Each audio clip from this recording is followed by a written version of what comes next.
I request everyone to kindly rise while our dignitary is alive.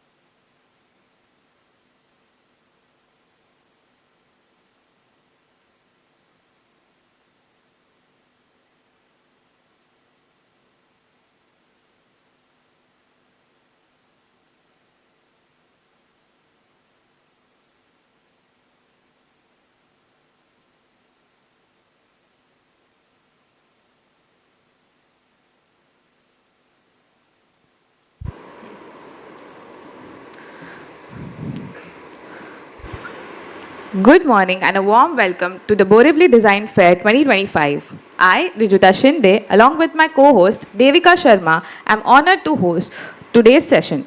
We extend our warm regards to our esteemed guests, including our Honorable Chairman and Founder Trustee Dr. Harish Chandra Mishra Sir, respected trustees Shri Ashish Mishra Sir and Shri Aditya Mishra Sir, Director AIMSA Dr. Balakrishnan Parab Sir, Director ASBM Dr. Suresh A.S. Suresh Iyer Sir, Architect Jamshed Bhivandiwala Sir, Prince Architect Radha Ambedkar, professors, non-teaching staff, and all the students present here.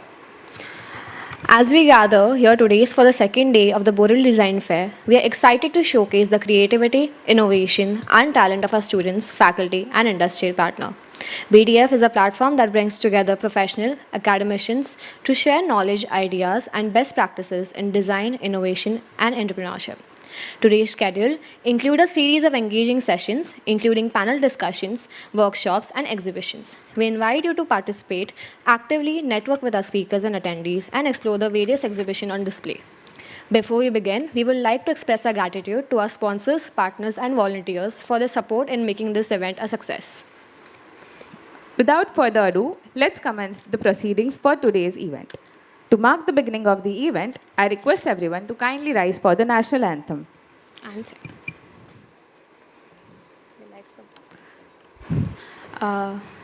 We like you to sing along with us as we sing the national anthem.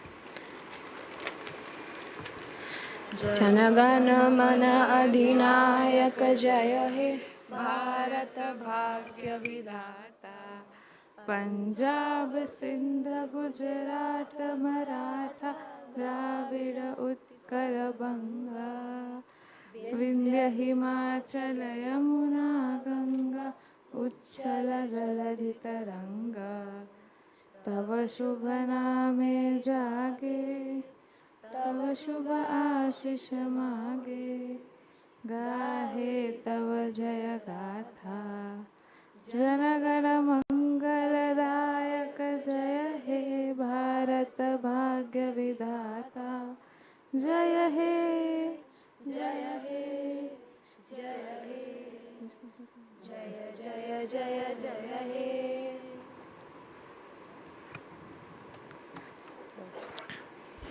Thank you.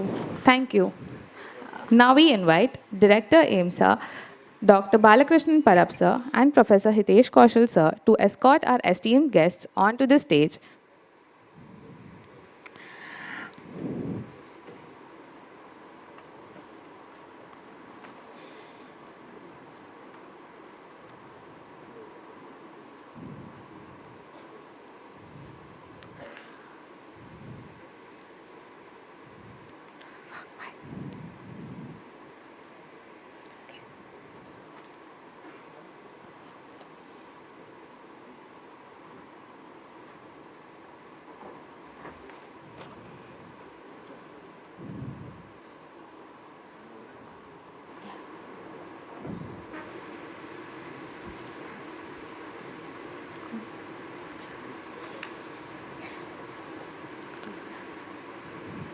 I request Director AIMSA, Dr. Balakrishnan Parab Sir, to kindly extend a floral welcome to Mr. Siddharth Rastogi Sir.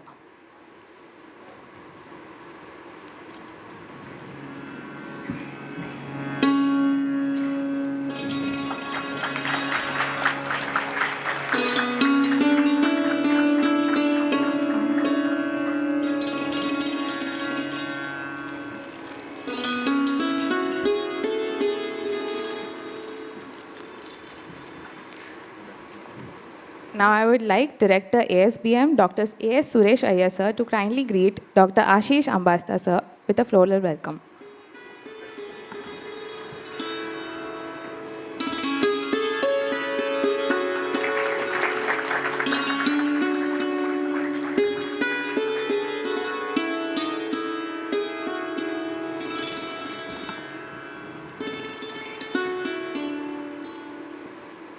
I would like to invite ACA Principal Dr.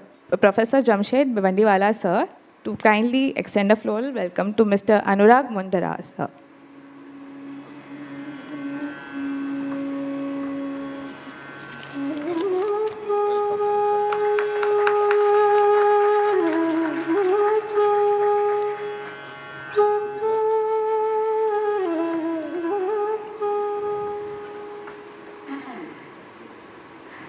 I'd like to call upon Head of the Department, BFA, Professor Radha Ambekar, to kindly extend a floral welcome to Mr. Deepak Grover, sir.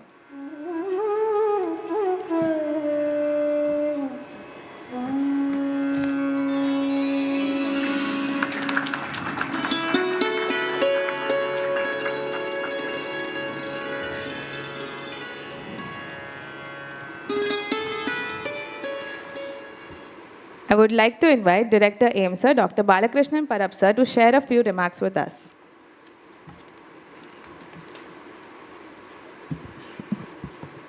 Good morning and welcome to the second day of the Borivali Design Fair 2025.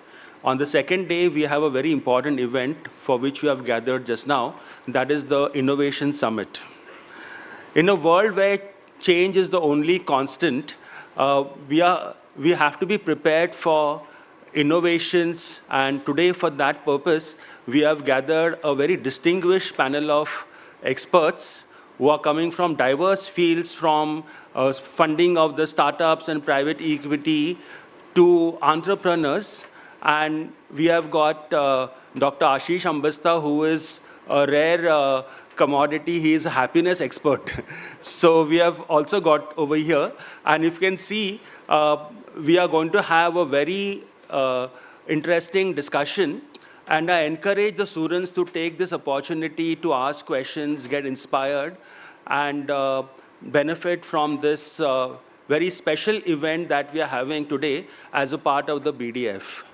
I'm sure that everybody is going to enjoy this session, and I welcome all of you. And once again, let us make this event a memorable event.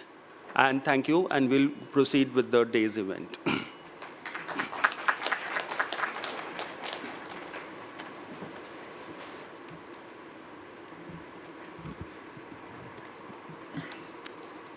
Thank you, sir.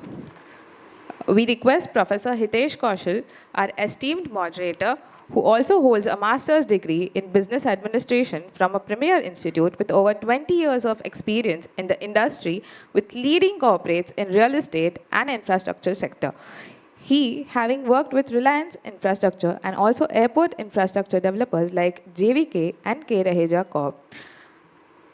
I would like him to introduce our distinguished panelists and initiate the panel discussion.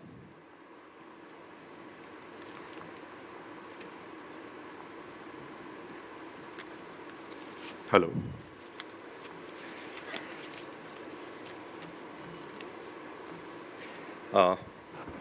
Hello.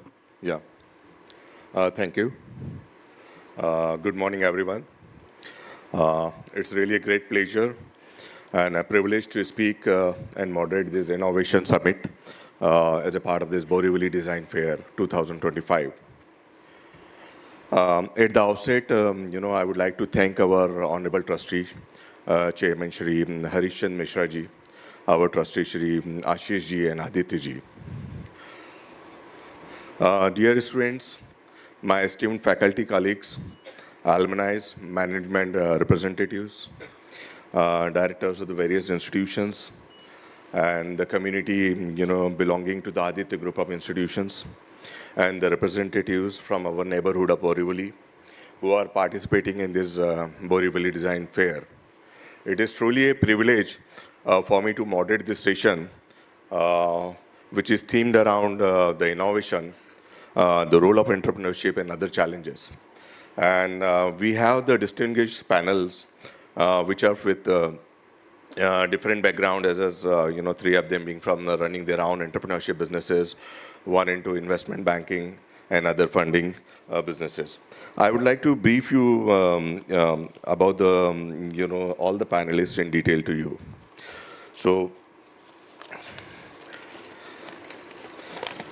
first we have is Mr. Deepak Grover, who is the founder and the CEO of Snack Amor. And he has a very distinguished profile in terms of the various businesses he has worked for. He has been working in food and the pharma businesses in global markets, holds over 20 years of experience, both international as well as national, and worked across territories of Europe and in Indian markets. In a cross-country cultural setup and cross-functional teams, he was also handling the family businesses, was responsible for VC funding, private and private equity players, and backed many of these startups in the initial stage. Building a Snack Amor on a healthy platform was a very challenging assignment, and I am sure he will be sharing a lot of insights from his experiences with all of us. Next in the panel is Dr. Ashish Ambasta. He has a very distinguished profile, and he is running his consultancy as a Happy Plus Consulting, and he has done his master's and PhD in happiness at the workplaces. Shri Ambasta considered himself as a crusader against negativity, and be it thoughts, actions, or written consent, and believes that all need to pull our efforts to bring positivity in our life. And that is where he is going to bring a lot of difference in terms of our discussions, how the positive thoughts can change our lives. Okay, Shri Ambasta, his specialties include positive psychology, happiness and well-being, behavioral economics, strength-based interventions, cultural engagement, solution architecture, client relationship, leaderships, development, and team vision, and management, faculty, and marketing related activities. And I'm sure he will be sharing his experience and thoughts with all of us, and we will be enriched at the end of these sessions. Third on the panel is Mr. Siddharth Rastogi, who holds over 22 years of experience, has worked as full-service investment bankers, and currently he is the principal officer, managing director, and chief operating officer with Ambit Asset Management. He is a visionary and very forward-looking thinker, and he is an avid reader and a writer. His articles on finance and life are very popular on social media.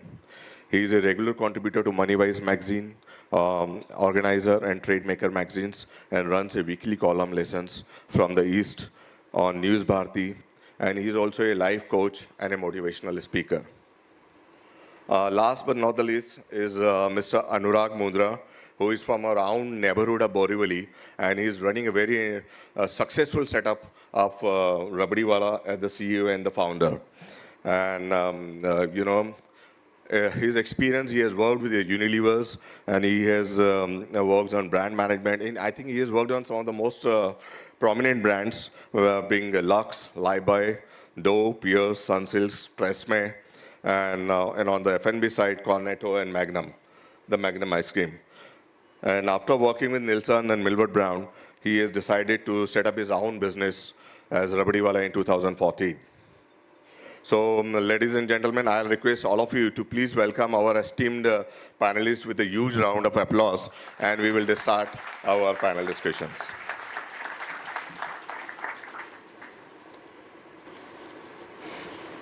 So, when we talk about innovation, this is the theme that we have selected, and I would invite all of you to pitch in. So, innovation basically, serves as a center for economic growth, and it brings transformative changes in the society, and especially for the young leaders, it is a path, it is a roadmap for change. So that is where we thought of integrating these thoughts of innovationship with the entrepreneurs who have been working in this field and facing those challenges. And we thought, let us ask them to bring what kind of challenges they have been facing, on this front, and how, they have overcome on this. So what I will suggest is that I will ask each and every panelist, and give 5 to 7 minutes to brief about their own journey, their experiences in terms of innovations and, the role of entrepreneurships and the challenges they have faced. So maybe to start with, I will ask Mr. Anurag to, start the session with about. Very good morning. Very good morning to one and all. Good morning. So, I started my journey in terms of business in 2014.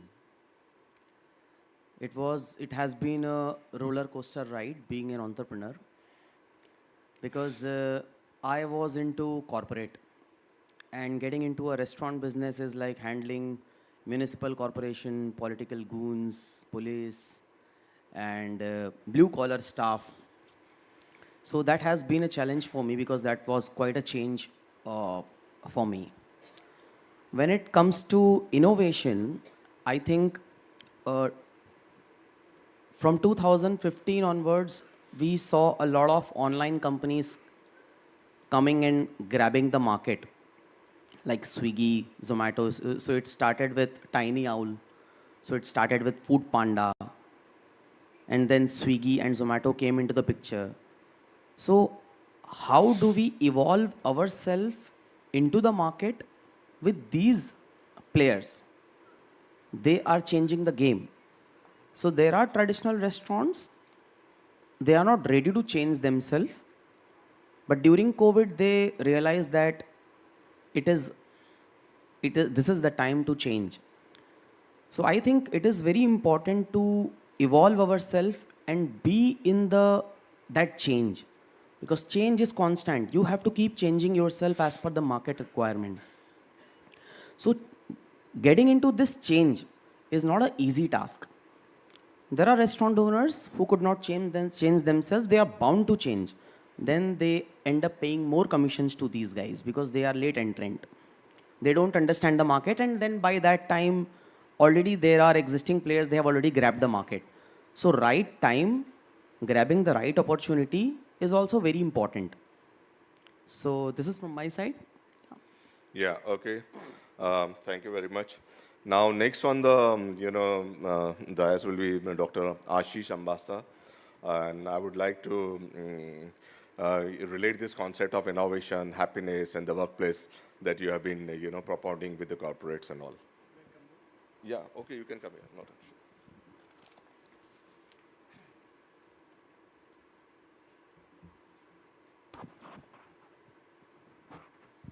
First of all, good morning, everyone.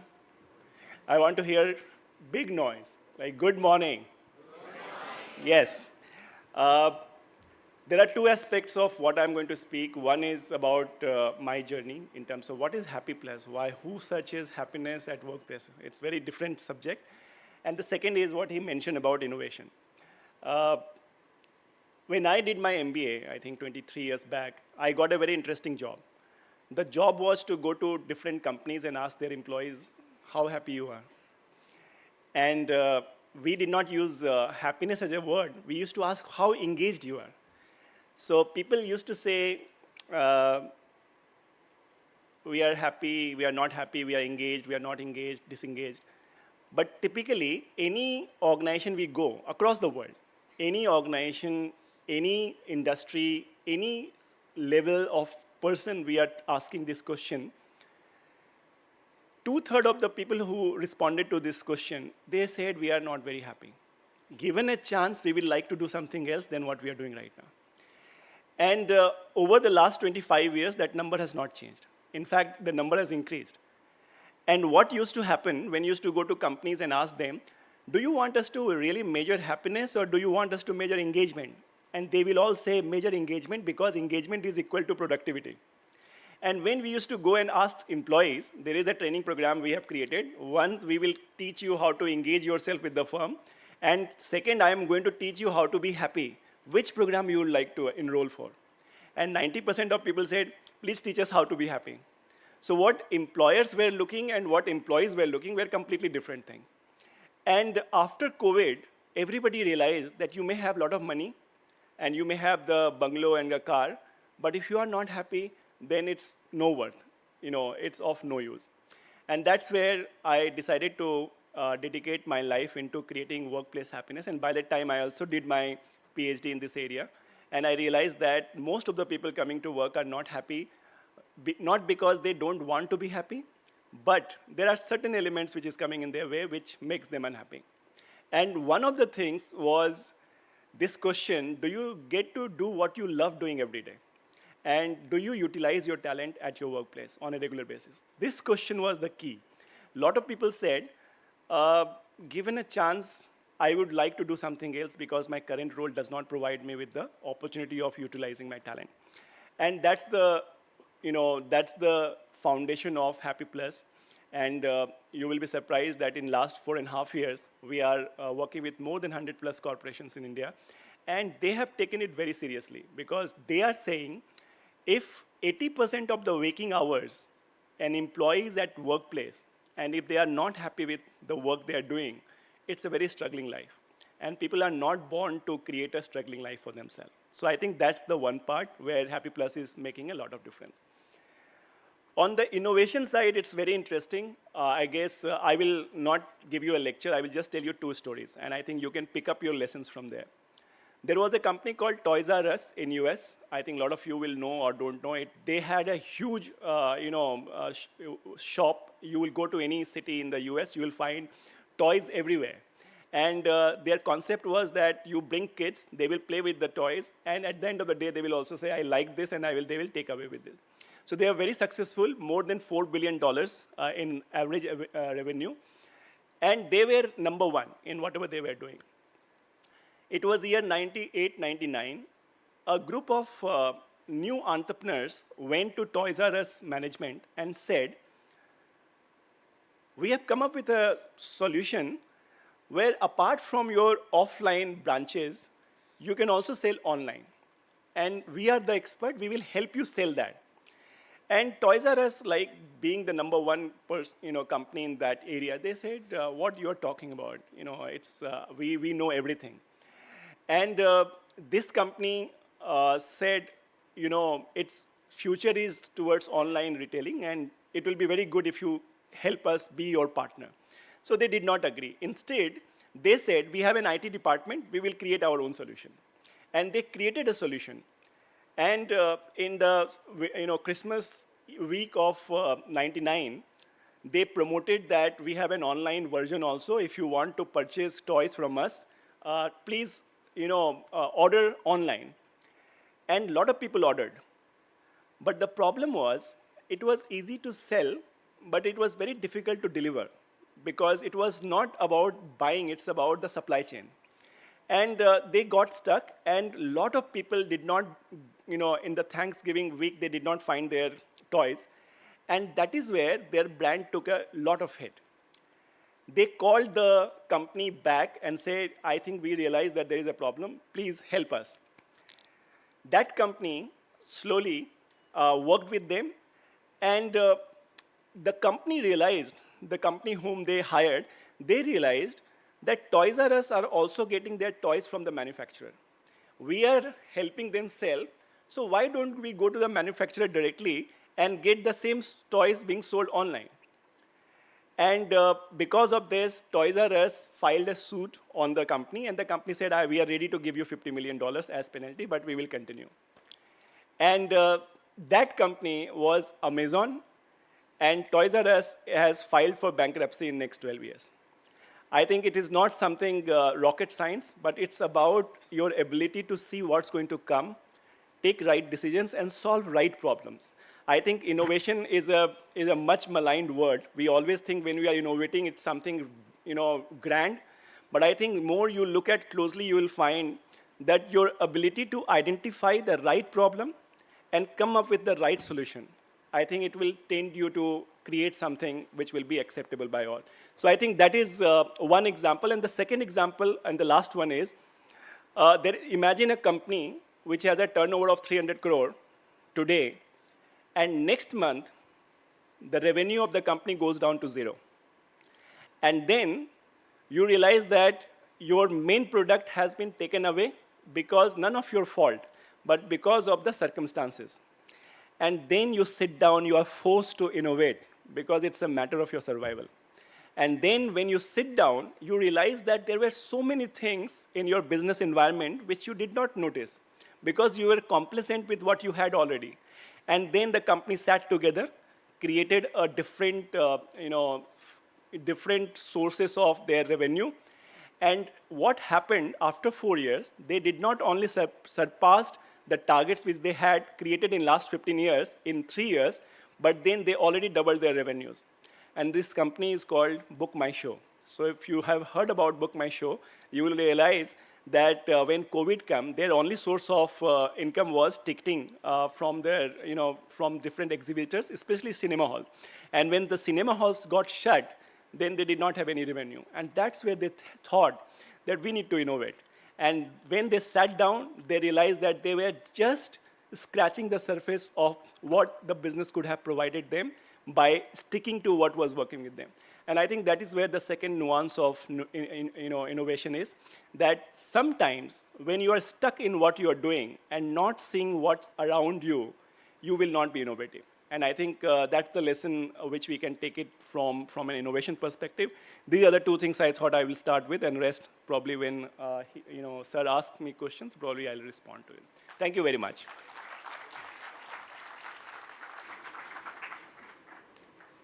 Yeah, thanks a lot, Ashiji. I think you shared very practical 2 examples. And, the hyped word, the innovation is much maligned things. And I think we will go deeper and deeper and try and explore what are the other aspects of innovations that the entrepreneurs face on a daily basis. And I think the next in the line, I will call Mr. Siddharth Rastogi ji to come and, share thoughts, his experiences over the years. Mr. Siddharth, yeah. Thank you. 2007, October, November, 2 young boys moved from New York to San Francisco, and 2007, October, November was the time when the signs were absolutely visible that something catastrophic is about to happen in the financial sector. 2008, everybody realized these 2 boys, Brian Chesky and Joe Gabbia, they tried searching for a job, they couldn't find one. They already had rented a place in New York City. New York City is a very expensive place. What to do? They thought, can we get some rent from some of the people who are coming to this city to stay? Maybe for a day, because New York is a place where people come, do business, and then they go back. So they created a mattress, just a mattress. And since in the morning everybody wants to have a little breakfast, they created a mattress and a breakfast concept. They received some money, but wasn't enough.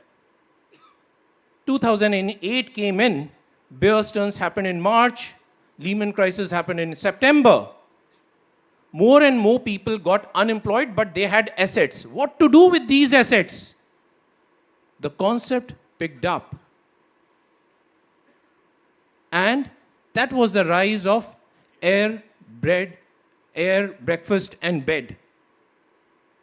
Airbnb.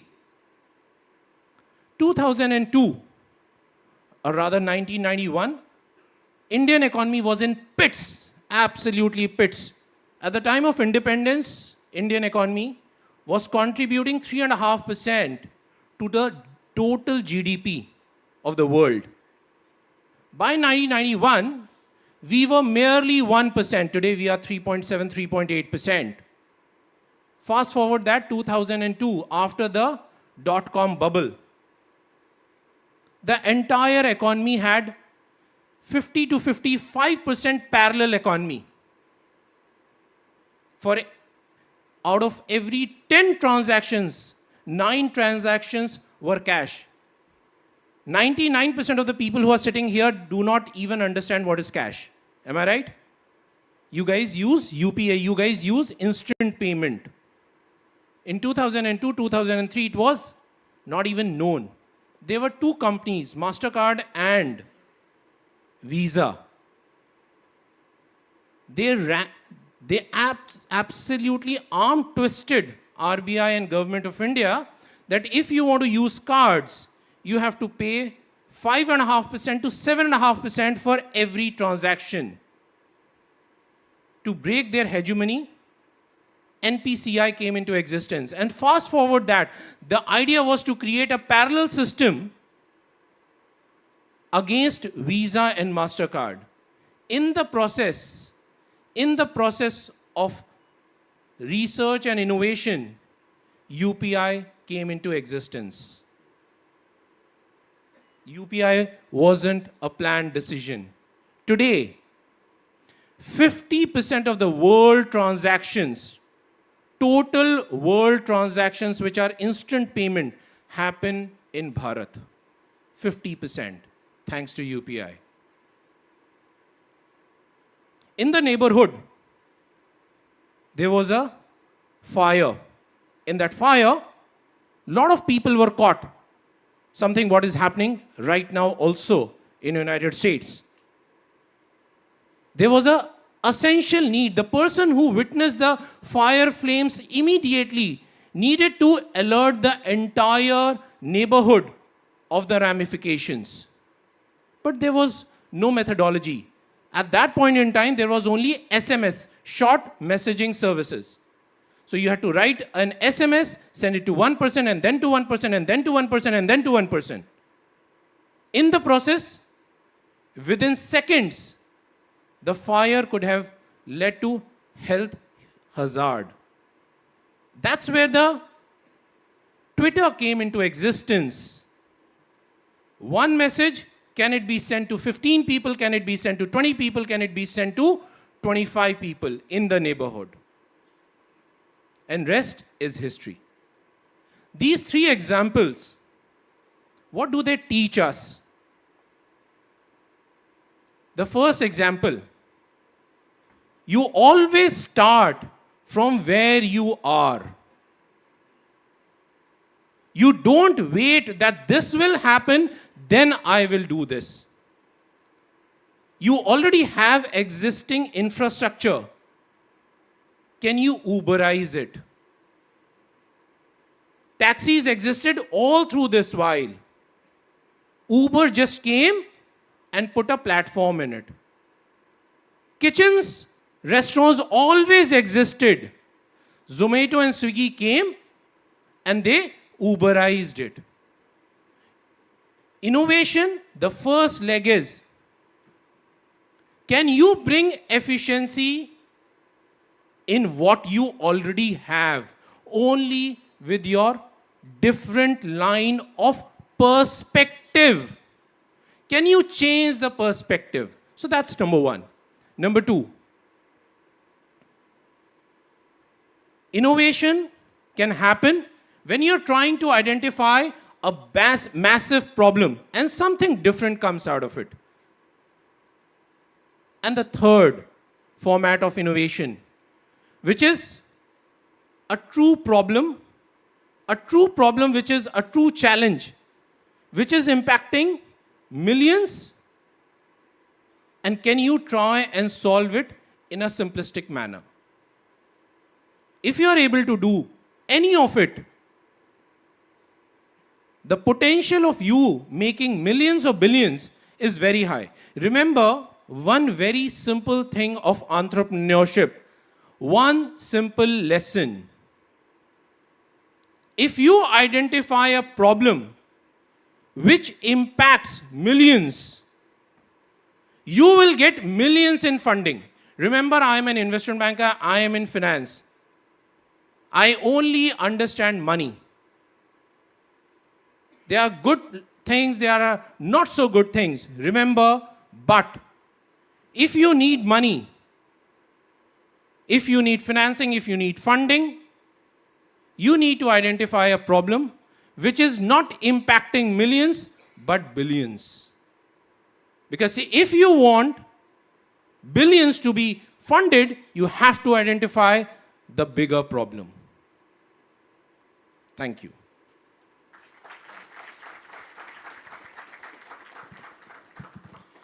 Wow, really amazing thoughts. And the three examples that he gave of Airbnb, UPI, and the tutors were really, I think the best examples in the field of innovation and all. And now, moving on from here, I would like to call upon our fourth panelist, Mr. Deepak Groverji, to explain his own life cycle experiences and journey and what are the challenges he has been facing while balancing both innovation and the role of entrepreneurs. Please, sir. Thank you. Good morning, everybody. Sorry, I'm a little bit under the weather, so please excuse my voice. My esteemed panelists have given some very relevant examples on entrepreneurship as well as innovation. I wouldn't like to dwell too much on that, but I would like to make this discussion a little bit more engaging and two-way. So let me start by asking this question from you all. How many here in this room would like to become entrepreneurs one day or aspiring to become entrepreneurs one day? Just raise your hand.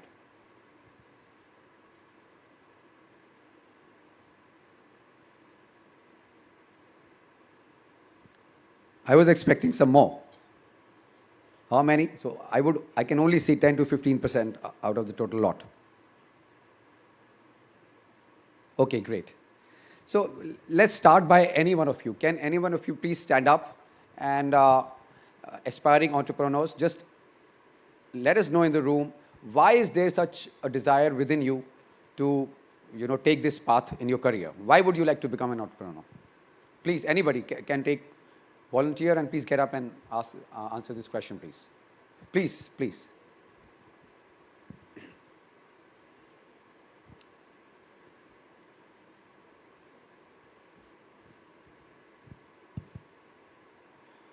Good morning, everyone. My name is Samad Prabhu, and I'm a first year student of PGDM. So, my family, everybody has an interest in business. So, you could say it's in my blood to have an interest in business. But the main motive is I like challenges, and I feel you can be innovative and get challenges if you own something. Like if you work under someone, you have some restrictions. But if you own your own business, you can be as much creative or as much risk taker as you want. There is no restrictions behind you, or there is not someone who is stopping you to be innovative.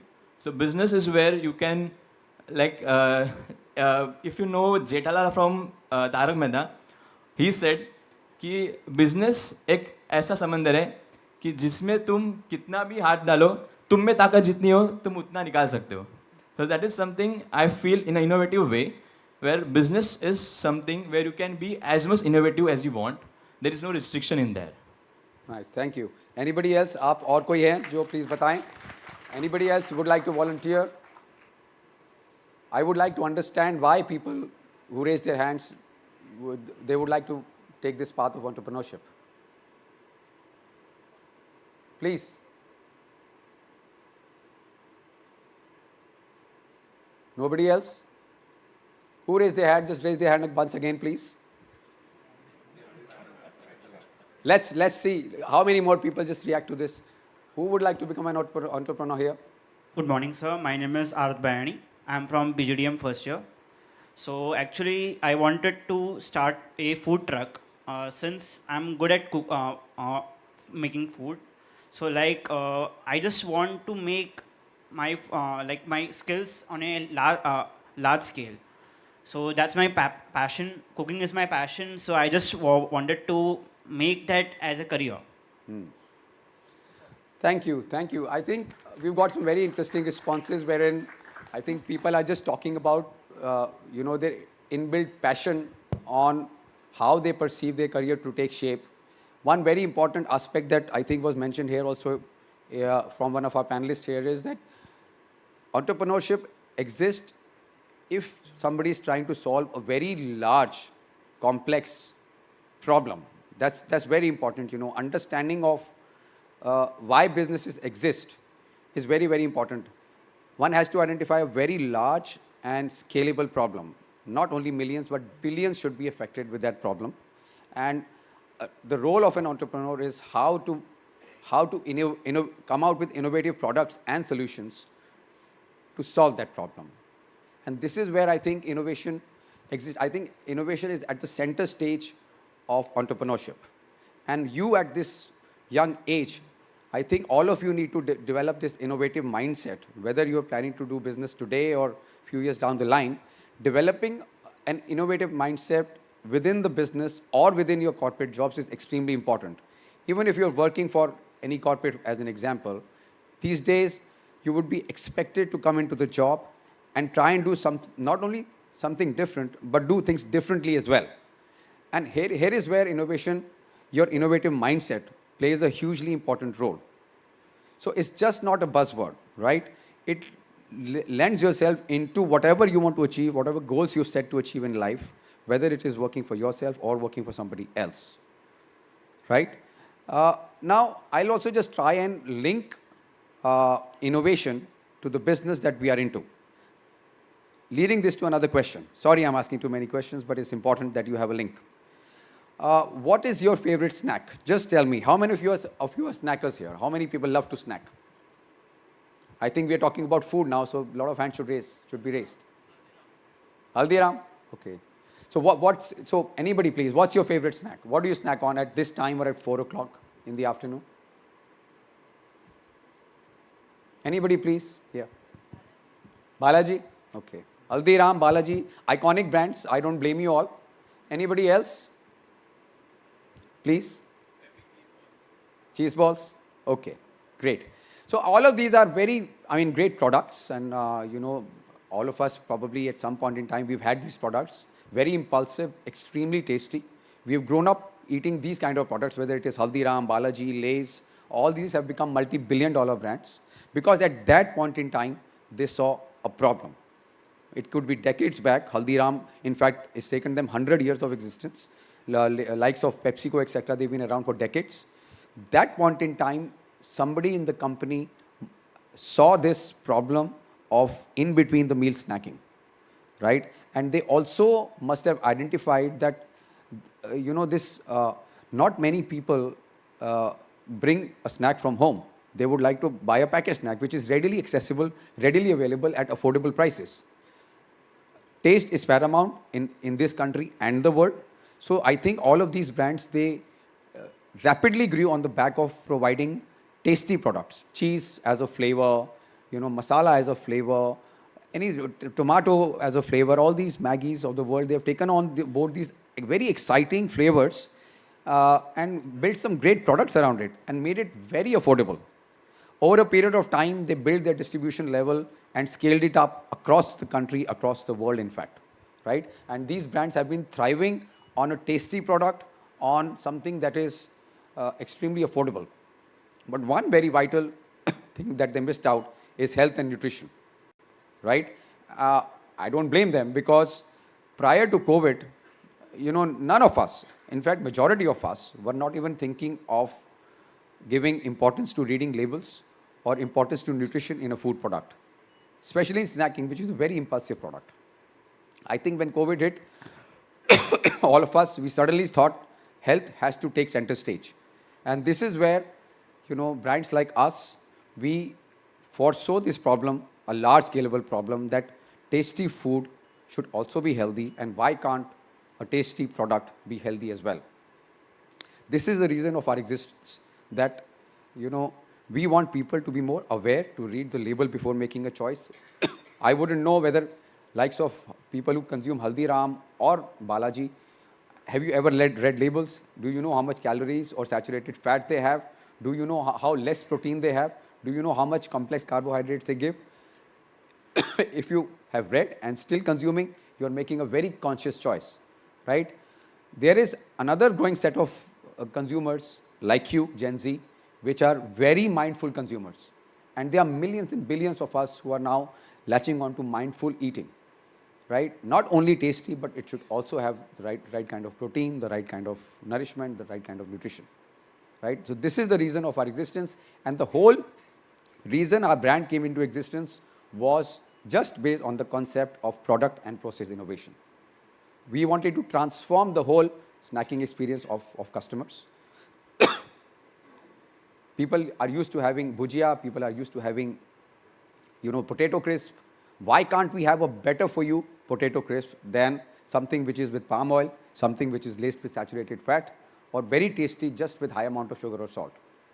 We could eliminate these junk-causing ingredients and still come up with a better for you product which is tasty, healthy, and affordable. Again, not easy, but innovation was the heart of this whole entrepreneurship project. And I would like to encourage all of you, sorry, who would like to become entrepreneurs to develop this innovative mindset and think of a very large, scalable problem that your entrepreneurship ambitions can solve. Only when the problem is large, only if you're equipped with a very innovative mindset, you will be able to create path-breaking products and processes like, so many examples were given, Airbnb, Uber, Swiggy, Zomato. When they were created, people hardly used to think that, why should I, use these kind of services? But now, if you see most of the mobile apps, they are right at the forefront. Because a visionary entrepreneur at that time believed that he's equipped enough to solve a very large and scalable problem. And that's how he created a set of innovative products, processes, and ideas around that product or process and came up with something that innovative, right? So here I would like to just encourage you that don't only think that innovation is limited to just your business. It is also, in your daily lives, the way you conduct yourself, the way you speak to people, the way you interact with people, everything requires this kind of innovative mindset. Thank you very much.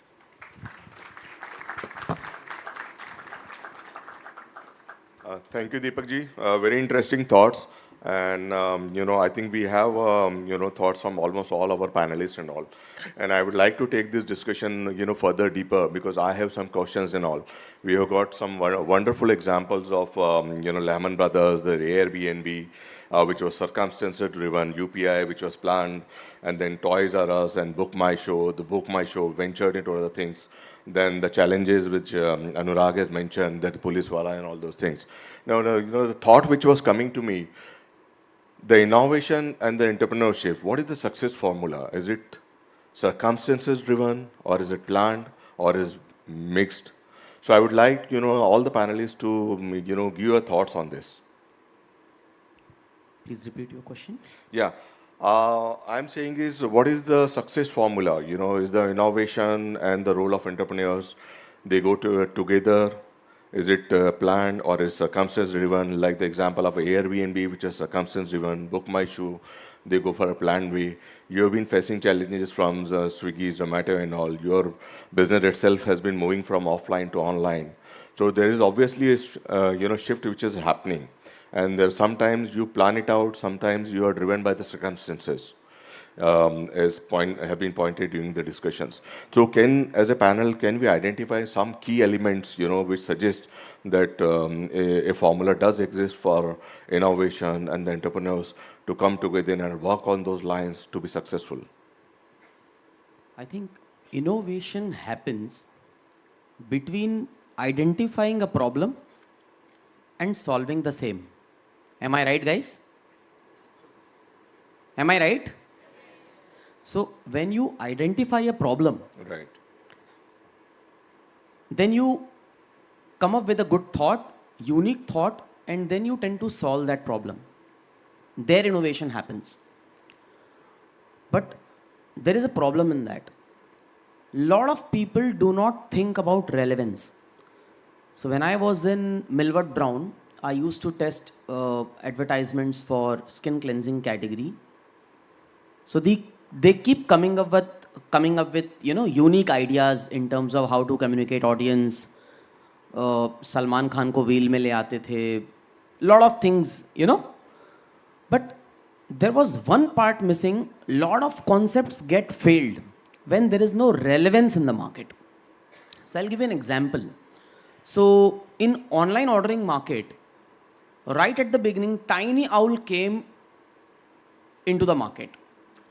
So Tiny Owl was getting the order and passing that order to us. But the problem was not generating the order. We were already getting the orders through phones. Tiny Owl started giving the orders through their website, their portals, and passing it to us. But the problem was not getting the order. The problem was delivery. Like Ashish ji has mentioned, that supply chain was an issue.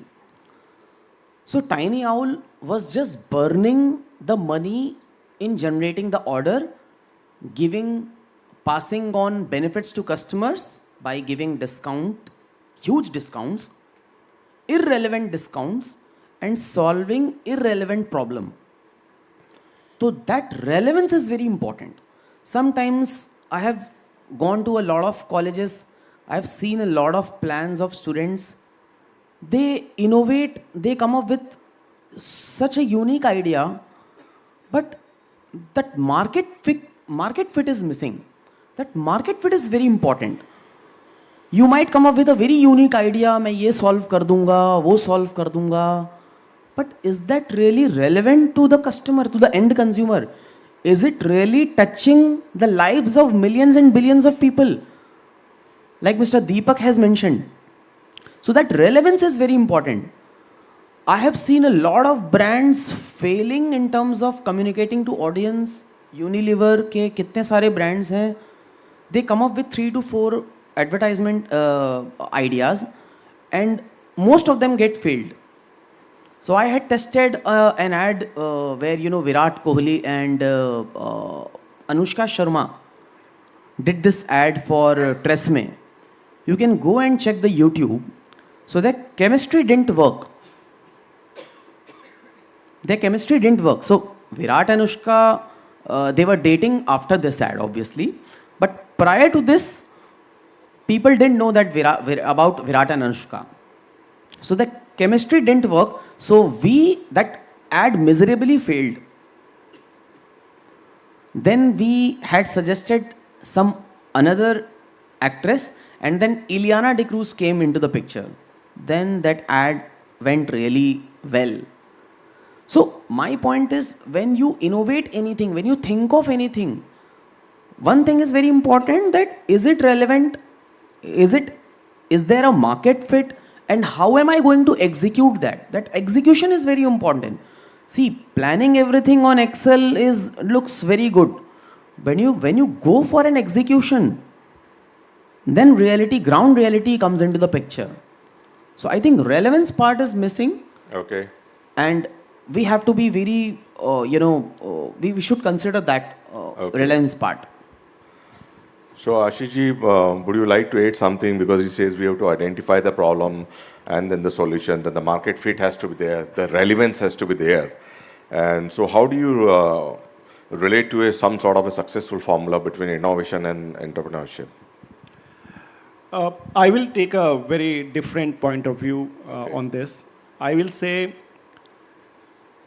when you are successful, then all the case studies are being told about you. Right. Okay, when you are successful, then everything you do is right. But the real meat of entrepreneurship is in trying and your ability to take the failures in your stride. You show me any entrepreneur who has been successful without failing twice, thrice, 4 times, most of the time. Right. And we don't remember the failures. We celebrate only the successes, right? I guess if you ask me personally, there is no success formula, but there are certain mindsets which allow you to look at problems from a very different perspective. Okay. There is a transactional innovation and there is a transformational innovation. Transactional innovation is that you have something, as Mr. Rastogi was saying, that it exists, and then you start saying, okay, what is a different way we do? Lot of examples there, I will not get there, but there is something called transformational, which completely changes the way you look at things. And one of the best example I can give is the bullet trains in Japan. Right. When bullet trains were thought of, in the mountainous terrain of Japan, the thought was that how do we create a transport system which fights with airlines? And it means that if I have a choice to choose to go to a city from Tokyo to Osaka, and I have both the options, Right. I choose the bullet train. What should we do? And at that time, the maximum speed of the trains were around 130, 140 kilometers per hour. So this required a very different set, and I also will tell you that a lot of time the entrepreneurs take credit, but it's the team. Right. You know, somebody said, I am passionate about this and I want to create this. That is fine. But you also require a team which is all bought into your vision. Right. And then you come together. If the team is there and you are trying to make a difference which is transformational, things will happen. Without going much deeper into the story, I will tell you today, the train's speed has touched around 500 kilometers per hour. Wow. And in fact, it's a reality that it is far more convenient to go from Tokyo to Osaka by a train than taking a flight. So I think two things: your ability to take chances, take risk, your ability to, in an environment where failures are celebrated, having a team, and knowing whether you want to go for a transactional one or a transformational one. I think the success will come to you. Wow. Very good insights. Now, Mr. Deepak, would you like to add something to, about the transactional and the transformational? And he stressed upon the point of a team, which is also a very important point. You may have a very great idea. You may have an idea which you want to carry it on as a business. But if you don't have the support systems or a proper team, you will fall flat. So what has been your experiences on this? I cannot agree more on what I think all my panelists are saying here. We all have heard about this, that teamwork makes the dream work. And it's not only a jargon, it is a true reality, right? There can be a set of 1, 2, 3, 4 people who would just huddle together, come together and think of an idea. But, like it was rightly mentioned, more than the idea, I think more than 90% is all about execution of that idea, right? Many people have many bright ideas. I'm sure all of these innovative ideas like Swiggy, Zomato, Airbnb, they were born out of brilliant minds. But it's really the entrepreneur and their team who came together and executed and gave that, idea a reality. The dream that few people think becomes a reality only when there are like-minded people who come together and they all have the same dream, they all have the same passion within them, and they all have that innate desire to execute that idea, to make that dream into a reality. So I just can't agree more that, and when you talk about success, everybody has their own idea about success. For a business venture, for an entrepreneur, I think there is no short formula for success. The good thing is that every day is a new day, and every day can be as daunting as you think as it can be, or as challenging as you think it can be. It is only a point of view. It is only a perception, right? I think you just need to take it as it comes. Keep on trying anything and everything that is new, innovative, and do it consistently. I just read something while, coming here. Within this institute, I think somebody great has said that I haven't failed 1,000 times. I've only been given, I've only learned 1,000 new ways of doing things differently. So I don't think one should take any failure to heart. It is only an opportunity of learning. And, at the same time, this whole transformation aspect, the mission should be clear, the vision should be clear, that what are you trying to achieve, what kind of problems are you trying to solve. Look at it like this, when there were no flights, for example, and these great inventors of aeroplane, they came together, they might have tried flying at least 1,000,000 times, I would say, before the first flight actually took off. But it never deterred them. It never deterred them, saying that, look, this is an impossible feat.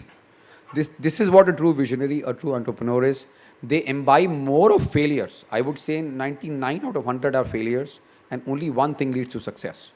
You just need to get to that one thing that leads to success, and keep at it. Persistence is the key here. Thank you.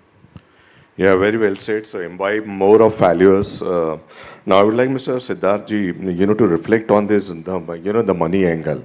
Everybody said, we want a market fit, the relevance. Somebody said about, we should imbibe the values and all. Is the money really required for a right idea?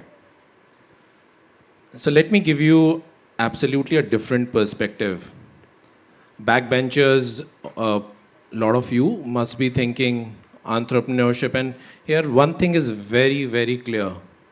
98% of these students who are sitting here wish to be employees rather than entrepreneurs. Couple of interesting facts for all of you to understand. 35,000 products and brands every year fail in this world despite of being adequately funded. Some of the most famous failures have been Orkut. Right. When LinkedIn was being manufactured, was being curated, there were at least 30 more entrepreneurs from some of the top tech companies which were trying to solve a connection network for the professionals. All of them failed, including Microsoft, which has now acquired LinkedIn. Wow. 90 to 92% of professionals quit their job by the time they are 45 years of age. And despite of they coming out from the top B schools, they do not end up becoming CXOs. Despite. Right. What makes somebody successful, somebody fail? Very, very simple thing. Your resilience. We are talking innovation only in the context of entrepreneurship, business. Do employees need to innovate? When I interview maybe 30-35 people every week. We are expanding very, very fast. Ambit is a very fast growing firm. 20% of Ambit is owned by Japanese firm, so they want to expand all across the country very, very fast. There are only two metrics which one evaluates on: aptitude and attitude. Ladies and gentlemen, whosoever is interested in getting hired should listen to this very, very carefully. Aptitude and attitude. What is aptitude? Aptitude is your skill set. Imagine you are in a 2x2 matrix. Aptitude, low, high. Attitude, low, high. Low attitude, low aptitude, untouchable. High aptitude, high skill set, poor learnable attitude. Very expensive, can spoil the culture of the company. Individualistic. What kind of employee do I need? I need an employee who can know somebody else's job as well. And why should employee know that?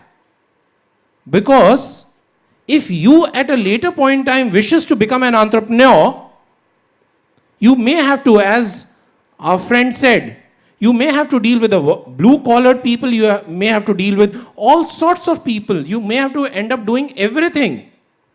And if you know the neighbor's job and the neighbor's job, in the same salary you are learning 3 jobs. So if you are high on aptitude, low on attitude, no. If you are high on attitude and high on aptitude, very expensive. So whom I need? Great attitude, learnable attitude, even poor skills will do. I'm going to teach you. Our firm is going to teach you. Innovation at workplace. Imagine 10 people in a meeting room. They are only absorbing, not analyzing. You absorb, analyze, and give a solution in the meeting room. What are the chances that you succeed as an employee? Highly probable. By the way, it was the 30 employees of Steve Jobs who forced him literally. You know that Steve Jobs is unforceable. Nobody can push him, nobody can nudge him. It took 30 team members of him, continuous persuasion for 15 months to move the iPod into an iPhone. He never wanted a phone with music. And imagine what would have happened to those 30 employees. The amount of ESOPs they got after iPhone became hit. Nobody writes about it, nobody talks about it. They all became not millionaire, multi-millionaires. So even if you don't want to take a risk as an entrepreneur, because entrepreneurship is not everybody's cup of tea.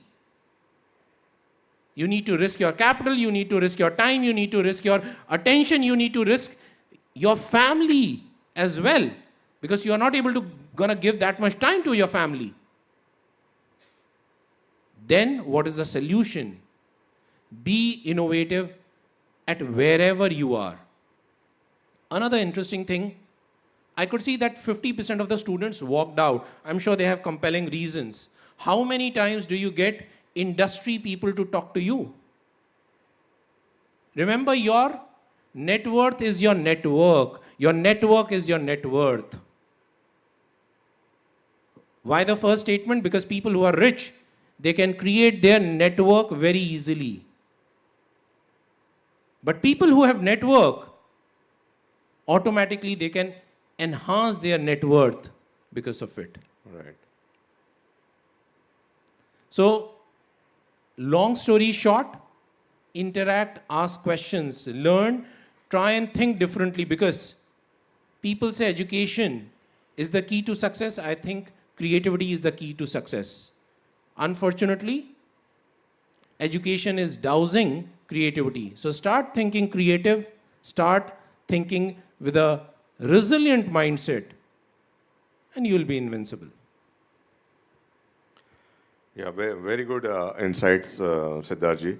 And I think one of the best example that you give about the aptitude and attitude for our students, and I'm sure it will be really beneficial to them.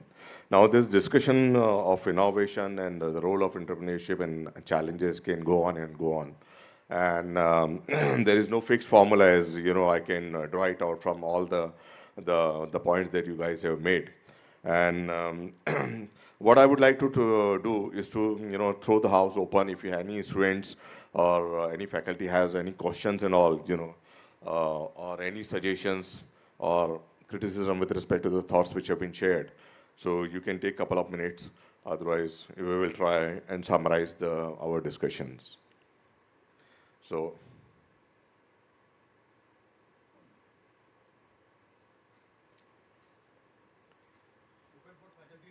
Yes, why not? Yeah, okay, you go ahead. Yeah. Good morning, sir. My name is Ganesh Pal. I am MMS first year student. I have a question for Deepak Grover, sir. What was the major challenges you faced before execution of your idea that to make healthier India? Because we have many snack giants in the market, so. Well, very interesting question. And I so often get to ask this kind of question. I think all of us have been talking about doing something really transformational. And that's what defines an entrepreneur. When you really think of something very transformative in the market, right? When you go out and talk about these kind of disruptive ideas, as many people use this terminologies. In the beginning, I think 8 or 9 out of 10 people will try and show you the negative aspect of it, right? One negative or challenge that you mentioned is that, look, there are multi-billion-dollar companies in this, and what difference can a tiny startup make, right? That itself is a very daunting sort of a thought, right? But I think here is where I think we were talking about resilience, we were talking about persistence, we were talking about attitude. More than I think hard skills. Hard skills, of course, we acquire over a period of time. It takes sometimes it takes a couple of years. Sometimes it can take more than 5 years or 10 years. But the hard skills, they come to you. More important is the right attitude, right? Once you identify that there is a problem, and I spoke about the problem in my sort of earlier discussion, that you know I not only faced this problem personally. Now, I personally have been a very mindful and conscious e- uh, consumer, or in terms of food, for a very long time. But unfortunately, when I was growing up, there was nothing called as a concept of conscious consumption. You only acquire it with your own personal and life experiences, right? And then you look around, people which are around you, your friends, your family, your own your kids, for example. Then your perception starts to think that, look, if the problem is affecting me, it might be affecting millions and billions of consumers around the world, right? So when we were thinking about this idea of Snackamore, I think firstly I was an industry person, so I knew the industry insights very well. It wasn't something that was rocket science for me. I was in the food industry for the longest time, so it was a profession for me. But more than that, it has been a passion of mine as well, right? I like to eat food. I like to eat good food. I like to eat measured food as well, right? So the problem was clear to me that mindful consumption needs to happen. And when I analyze the market, it's like a $10 billion market, formal market, which we're talking. India likes to munch all the time. In fact, the world likes to munch all the time. India is the fifth largest snacking nation in the world, right? So that big is the market. And the informal market is even bigger. I'm talking about formal market, right? Informal market is 10 times bigger. We keep munching all the time throughout the day, right? But unfortunately, these legacy brands, and some of you have mentioned the names of these legacy brands, they have grown rapidly on creating mass market products. Their whole idea was based on quick profits, right? Because they had their own compelling reasons to create profits for their shareholders, right? This is where they lack innovation. And when I say innovation, I truly believe that profit is a byproduct of innovation. It comes to you if you're innovative, right?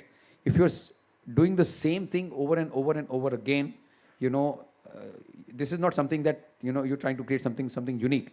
But if you're consistent in giving out innovative and path-breaking solutions and ideas, that's how you create something which is uniquely compelling. So to answer your question, the problem was clear. The problem was that it's a large scalable market. Billions of consumers are out there. Second, the problem is clear that in the market, the accessibility and availability is only of cheap products, affordable products. And how these products are made, they're only made by using very cheap ingredients, by using things like maida and palm oil, right? Now, why maida and palm oil are used? Because they're very easily available in the country, across the world. And they're very cheap, right? And they're also great in terms of formulating a food product or making a product tasty. Second comes sugar and salt, and something that is artificial. Artificial, preservatives to enhance shelf life, artificial colors to make the product look great, artificial preservatives, colors, and flavors to make the product extremely tasty, right? Now, most of these products that you've mentioned, Haldiram, Bikaji, mostly they use artificial preservatives and salt and flavors also to make the product great. This is where we started from, that all these needs to go. Without this, also food can be created and some great products can be created. And this is where innovation started. Why do we need to fry products? And that too in palm oil. Why can't we bake the products and use a little bit minimal kind of other oils like rice bran or something else like coconut oil, etc. All these oils can be used in place of palm oil. Then why does maida needs to be used? Maida is a big issue that causes gut issues, and people are not even aware of it. Most of these dairy products that we eat, cookies, biscuits, Maggi, all these products, they've all got refined wheat flour, which is maida. Why can't we use millets which are homegrown, which are highly nutritive and easily available and affordable? Why can't we replace maida with millets? All this is product innovation, right? And then comes process innovation. Why can't we make a process wherein chips can look like a chips, or potato chips, potato crisp, whatever you call them, they look the same, but made entirely from a very unique and differentiated process, right? So by changing by innovating the product or the process, a similar looking and great tasting product can be created, which is also affordable. I think this was the real genesis of the venture, right?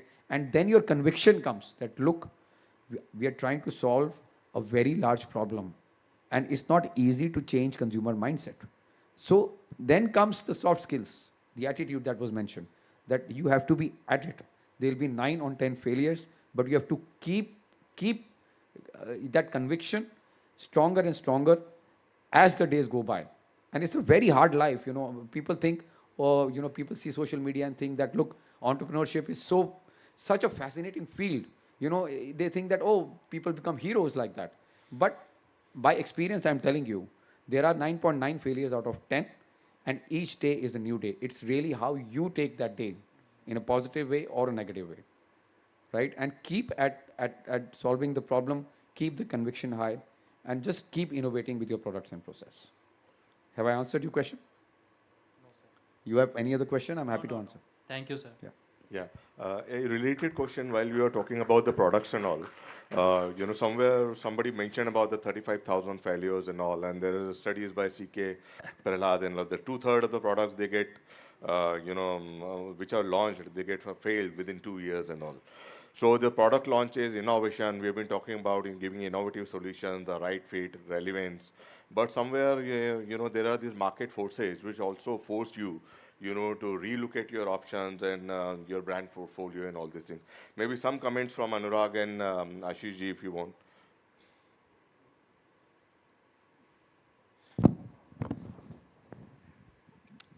I mentioned it earlier also that entrepreneurship is about having the courage and having the courage to face the failures and not giving up. Right. I think we have many examples. We can talk about that. You start and believe that there is something, there is a space for you, Right. and you stuck to your conviction. The way he was talking about that they are large companies, but I know what I am. Where is my space? Correct. And once I am convinced, then I'm not going to give up. So people also say that you start, experiment, fail fast, and scale faster. Right. So if you have got that mindset, probably there should not be a problem. Okay. Anurag, would you like to add something to it? I think resilience and conviction, they both are very important when it comes to entrepreneurship. Just coming up with an idea and not ending up with a good delivery Right. doesn't really make sense. For example, every mom makes a good laddu.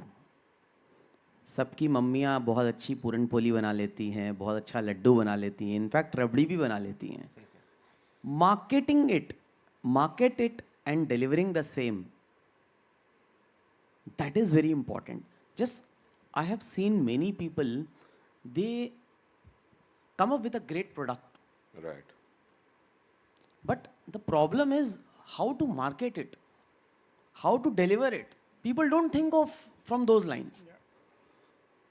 I have seen a lot of people, a lot of entrepreneurs failing in food industry. They come up again with such a unique idea that it doesn't last for longer. Abhi wo, what is that bubble tea? I'm not sure how many people are. It is just opening up and closing. What is the relevance? Till what time it lasts? then you might have heard that kullad chai, जगह जगह खुल गया, अभी कहीं दिख रहा है क्या? So, till what time it lasts? What is the relevance? How to market it? That is very important. I mean, a lot of people I've seen, a lot of students, a lot of entrepreneurs, they come up with ideas. I want to create this, I want to create that. Nowadays, it is very important to, come up with a food product like I'm also making millets laddu. I've recently invested in a company and we are making millets laddu, and this is my promise to you guys that no one has achieved that taste which we have achieved after 1.5 year of R&D. But I am telling you guys that marketing that product is not easy. Nowadays, we all have got Amazon, Flipkart, Big Basket, a lot of portals to avail our products. But cracking like DMart, Reliance, general trade, GT market is not that easy. If you go to DMart, they will tell you you have to avail your products at least 5,000 outlets, GT outlets, general trade. Right. जाके up, and now for a startup it is not that easy to hire so many salesperson, Correct. so many distributor. If you go to distributor, they will ask how much quantity you are selling. If I will include your product, I have to exclude one product. So everybody is dealing with volume. Right. So to reach that volume, again I'm coming back to that point that market fit and relevance is very important. That is missing in the market. And that is where people get failed. If there is no relevance, your unique idea is just kept in your Excel sheet. Right. Doesn't really make sense. So I personally feel that before I innovate any product, Correct. relevance is something which is important, and market fit. And then once you get into any product or any business, you just stay there. Have conviction, stay there. Have that resilience, push yourself, do not give up. I think that is what I feel being an entrepreneur, being a successful entrepreneur. Even it is not that I have not failed. Right. I have also failed in certain products. Correct. But that's a part of our journey. We always take it as a learning. So, relevance and again market fit and how to market that product is very important. Before creating a product, you just think from those lines, then you will be successful. This is what I feel. Thank you so much. Okay. I would like to, take this point further. And Mr. Siddharth, always we hear that, the entrepreneurship, whatever the innovation they've done, they've started this business and they have to scale it up and they let the investors come in and the entrepreneurs should go out of it, And we have seen examples where Anurag is talking about the products, where he has failed in certain products and all. And we have examples of Haldiram, Bikaji and others and all, who have, scaled up their businesses by having more and more brand portfolio. So, like you were talking about, the DMart asking you to go to 5,000 different places. Obviously, it's challenging for you if you don't have the proper fund or the infrastructure and all. That is where I think the Haldiram, the Bikaji and others they have really scaled up the businesses. Thanks to, I think you will be the right person to highlight this aspect of the business. Remember what blood is to the body, money is to the business. Right. And the minute you start understanding that, your chances of failure reduces by 98, 99%. You'll fail. You can still fail. I gave you examples myself, or could. When Wright brothers were trying to find the airplane, there were more well-funded 27, 28 players who were there who were trying to innovate and figure out how the airplane works. All of them failed. So money doesn't guarantee you success, but it's a shield. Now, when do you get money and how do you get money? Number one is, when you are at a startup stage, 98, 99% of the startups fail. Of this 98, 99%, 90% fail because of the want of money. Right. Now, how do you get money? What would a venture capital, what a private equity guy would look for? the first thing. He also understands that these are Excel sheets. He also understands that when he's spraying money, he's actually literally praying that you should succeed so that he can get an exit in the next round. Correct. So he's not very hopeful that the Excel sheets which you are showing that this will happen and this will happen. He's a very wise man. What he's trying to assess is three very simple things. Number one, the founder and the co-founder. Generally, the venture capitalists always fund a founder plus a co-founder. They seldom fund a founder only. OYO is an exception. And OYO failed multiple times before they got adequate funding. And the reason they do it for logical reasons, what if the founder perishes? What if the founder dies? If the founder hits the bed, he becomes sick, what will happen? Second, can a person, we can keep talking about that one person can do all of it. Is it possible? Practically not. So the idea is one person looks after the finance, the management, marketing of it, and the second person looks at the operational efficiencies of it. In any business, there are always two aspects. One is the execution, and second is the marketing, and as some of our colleagues spoke about, demand creation and money management. So if you dissect one person with one specialty, one person with another, then the skills are complementary. So that's one. Number two, can this idea, what I spoke earlier, be scalable? Is your market big enough? Even if your market is big enough, will someone pay for your service? A lot of brands come, they try and test free of cost. But when it becomes, when there is a penny put, and there is a cognitive bias, so humans have 300 cognitive biases, one of them is penny gap. As soon as there is a cost attached to it, the sales drop almost to zilch. Because what you perceive as free is all right, as soon as you have to pay for it, you drop. So would you pay for that service? So that's the second key aspect. Number three, in your past, have you shown any skill of failing fast and failing cheap? Everybody spoke about failure. Failure has to happen. And after failure, you have to pivot. But before pivoting, how much money have you burned? Because if the venture capitalist is going to give you money, and you keep burning the money recklessly, endlessly, how would you pivot? So when you fail, you know there is failure in front of you. Do you cut your losses, you fail cheap, pivot into the new venture, into the new product, into the new line, into the new geography, into the new use case? Amazon was not meant for A to Z. It was meant to sell books. So remember, these are the three things which venture capitalists look for. And that's the initial aspect. After that, once you start showing sales, even at a loss, at least these guys know that you have ability to scale up.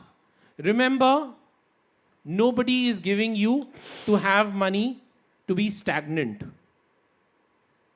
Water is stagnant, it gets polluted.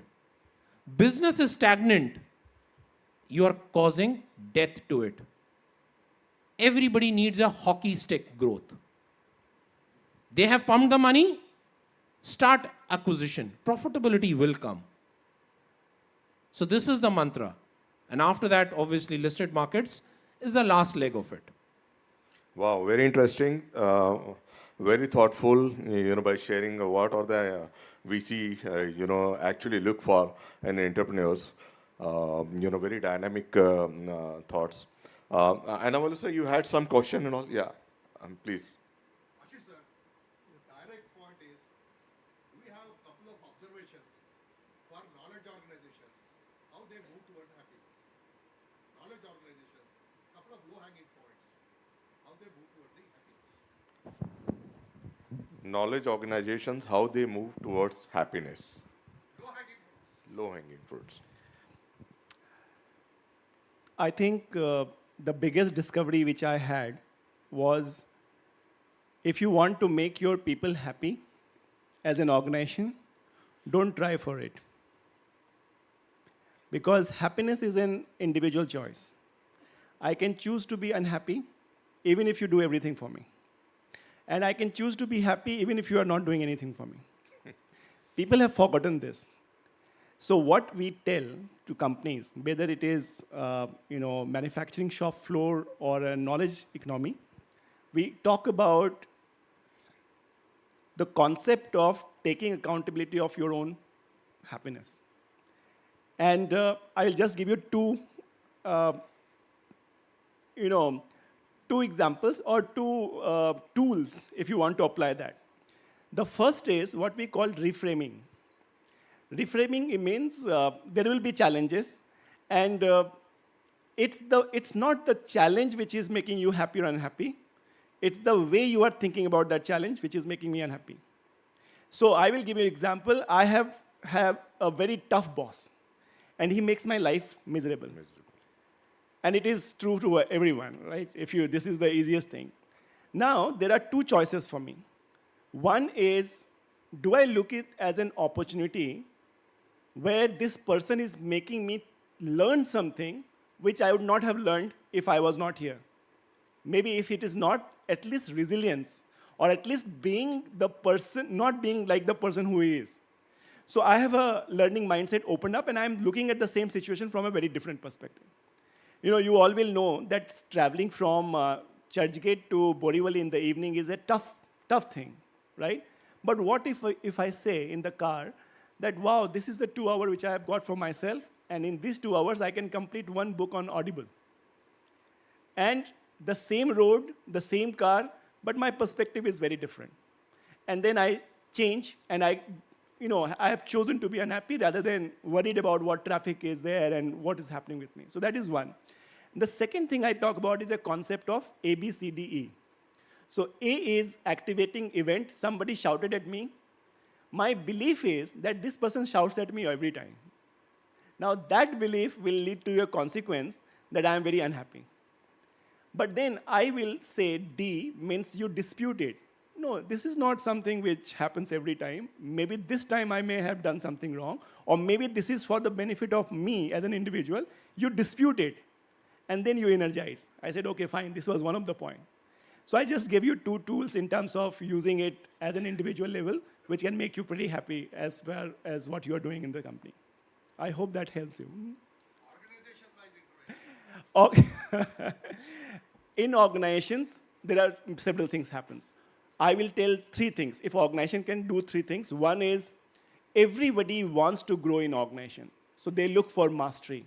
So if I can create an environment where I can help you learn and grow, you will be happier. Second is belongingness. I want to feel that I want to be at this place and everybody loves me, and this is a place I would like to come back to. You spend more time at your workplace than your family members, right? So if I don't feel belongingness here, I will be very happy. And third, where the most of the problem arises is your autonomy. People, managers especially, want you to do things the way they felt the success will come to you, and then you feel very frustrated. So if we can bring that autonomy to people, they will be happier. So this is a formula. MBA is what I say. Mastery, belongingness, and autonomy can make you very happy. That is the shortest way. Yeah, we'll take this last question, and then, yeah, please. Our institute wants to promote entrepreneurship among our students. Our students can use it as a testing ground. So what are the steps institute should take? And it can be like in IITs, the technical projects are jointly collaborated along with the industry. Can some of the entrepreneurs can give them facility to all students? They can do some products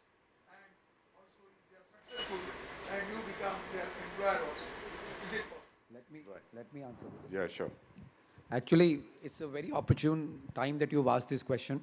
In the morning, I was discussing with, I Yeah, think, right. you and as well, I think, with, I hear, sir. with our colleagues there. Uh, so we are a growing startup, right? We have requirements of young, bright, uh, people who want to join us for short term, medium term, and long term. When I say short term, I mean a small internship, maybe a live project or something like that. And then maybe a summer internship, right? And then, it follows with a full pre-placement offer, something like that, right? So the biggest challenge, we know that we can do so much out there. There is so much we can achieve, and we are trying to solve a very large and scalable problem, right? And therefore, every day is a new and exciting day for us, right? Our biggest challenge is how do millions and then billions know that we are existing? How do we create that awareness? How do we create that demand in the market? And how do more and more consumers come and experience our products firsthand? Because food is something that if you don't taste a food product, you could never make any judgment about it. Unlike any other product, food has to be first given to all your sensories. You experience it, and only then you decide to repurchase it, right? And in the food business, repurchase is the biggest criteria that the brand is, something that can really scale very, very high, right? So we are inviting, in fact, young, bright talents to come and join us for short, medium, and long term. For short term, there is an opportunity. You could just do a live project with us, and we would just ask you, anybody who's interested in making a career in FMCG, for example, they can come at their own time. We understand that you have classes for 6, 7, 8 hours. Post the classes, they can, they will have to just make their hands and feet dirty, because there is nothing called as a fancy job even after MBA. Correct.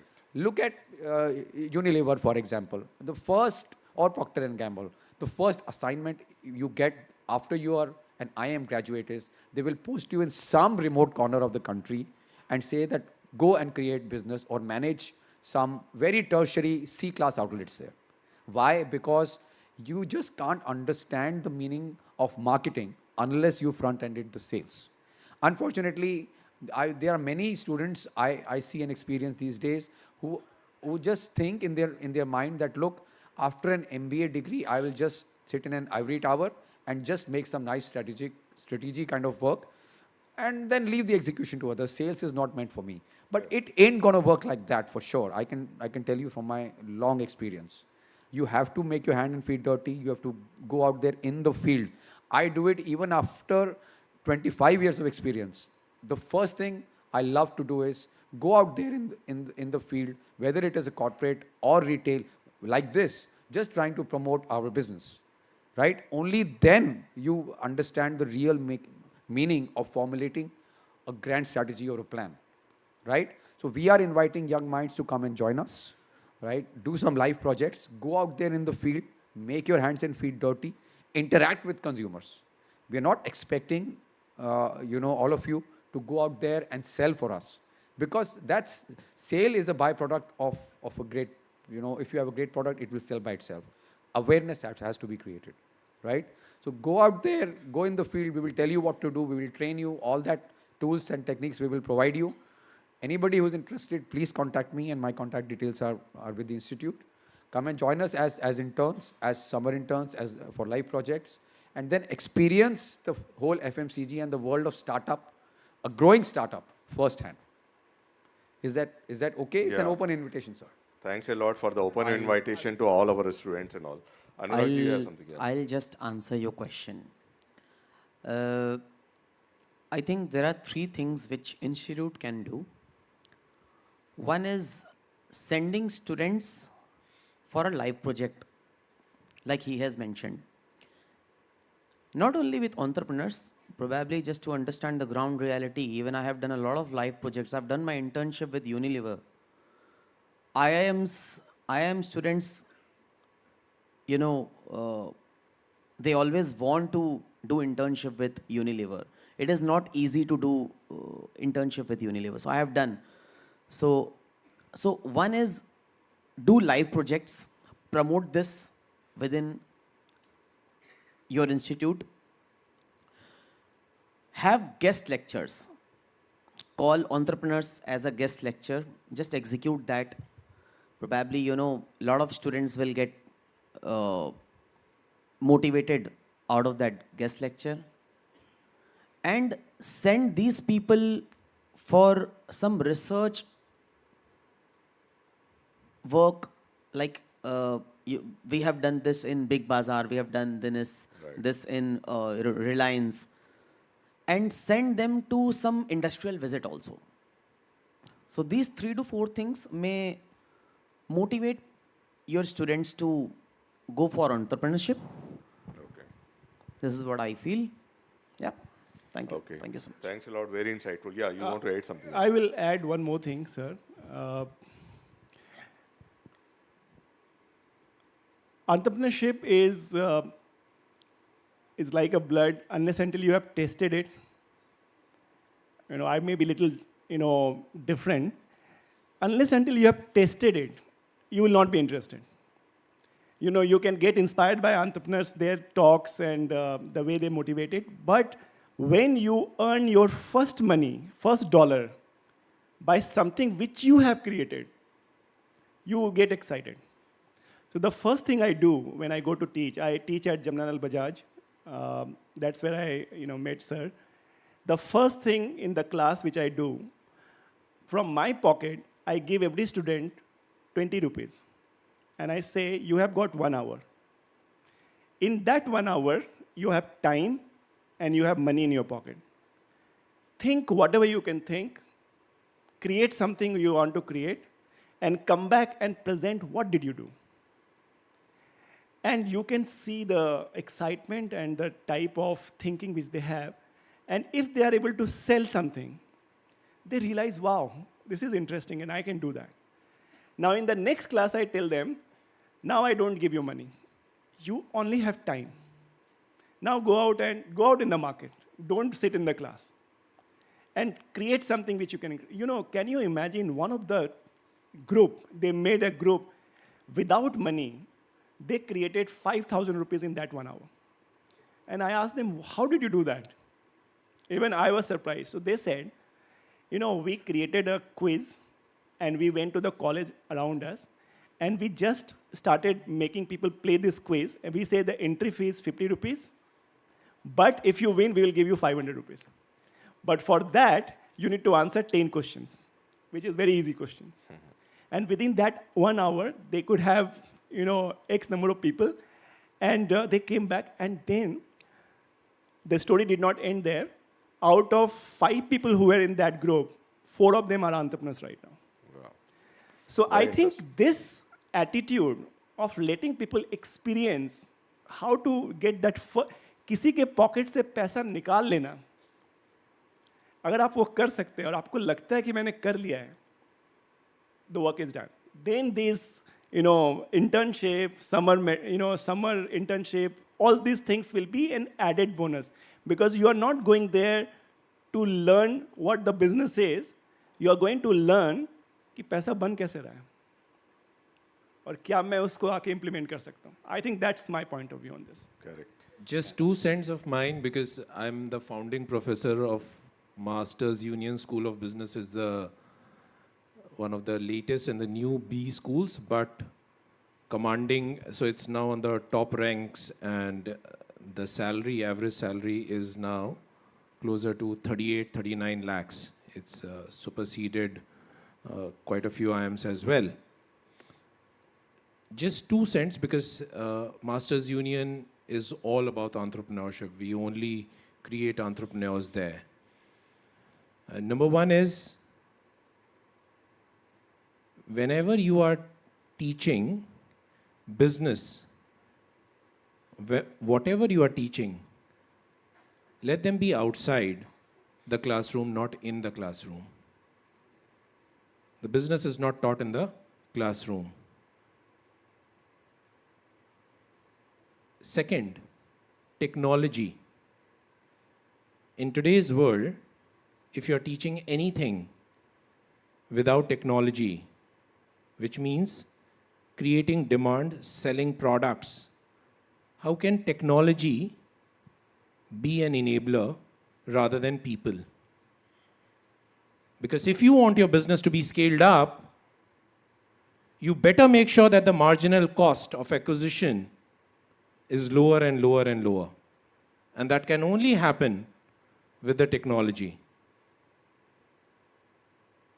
So, technology outside, and one semester, you should only give them a certain amount of money from their fees itself, give them a certain amount of money and tell them to create products and groups and then create a business out of it, make money out of it, even if they lose, evaluate basis just one semester only on business, not on internships, not on any live project, nothing.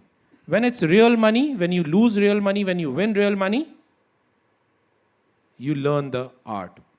And that will give them things what they could have done better. Wow, very interesting. I think now we are running short of time. The session could, can go on and on. And the only way that I can summarize is there are not a single variable. There are n number of variables, which goes into a successful business. And you have to review at every stage of your, business life cycle.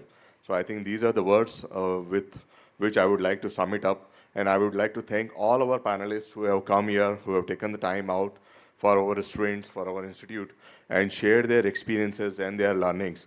And I'm sure it will go a very long way, for a successful career for all of us. Thank you very much, sir. Thanks a lot. Thank you a lot. Thanks a lot for all the audience for being a patient listener. Thanks a lot. Thank you.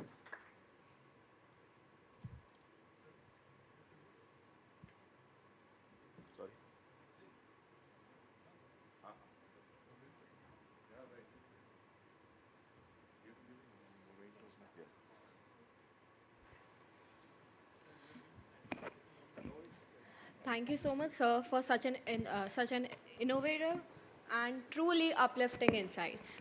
And as to express our gratitude, I'd like to invite our Director AIM, sir, Dr. Balakrishnan Parab, sir, to present a memento to our esteemed panelist, Mr. Siddharth Rastogi ji.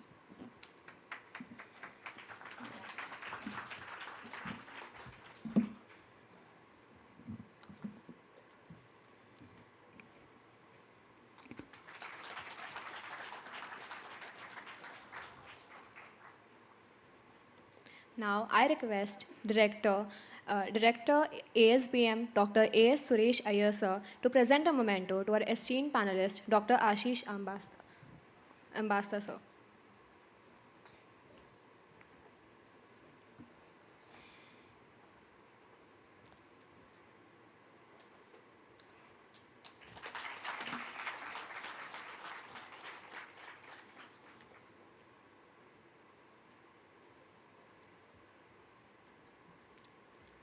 I'd like to request BFA Head of Department, Architect Radha Ambekar, ma'am, to please present the memento to Mr. Deepak Grover, sir.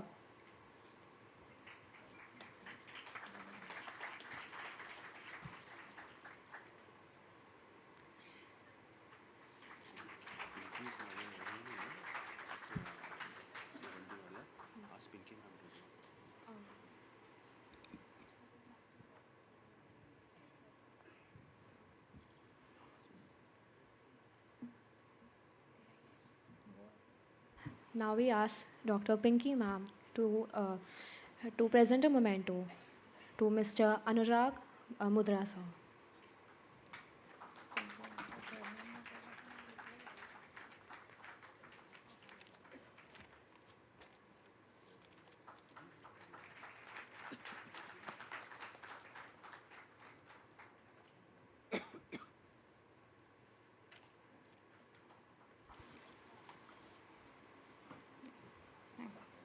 Thank you, sirs.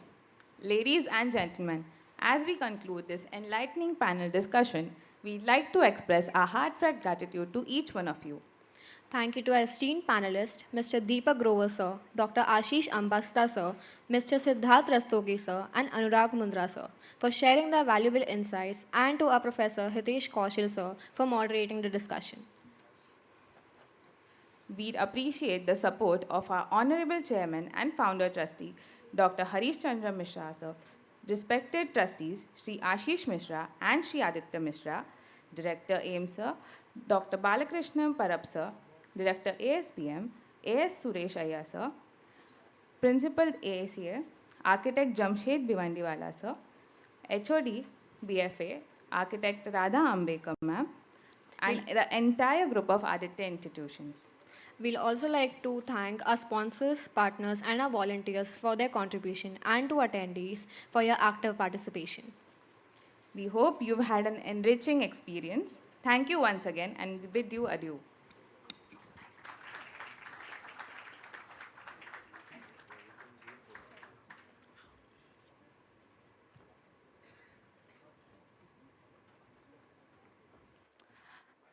I request everyone to kindly wait until the dignitaries leave.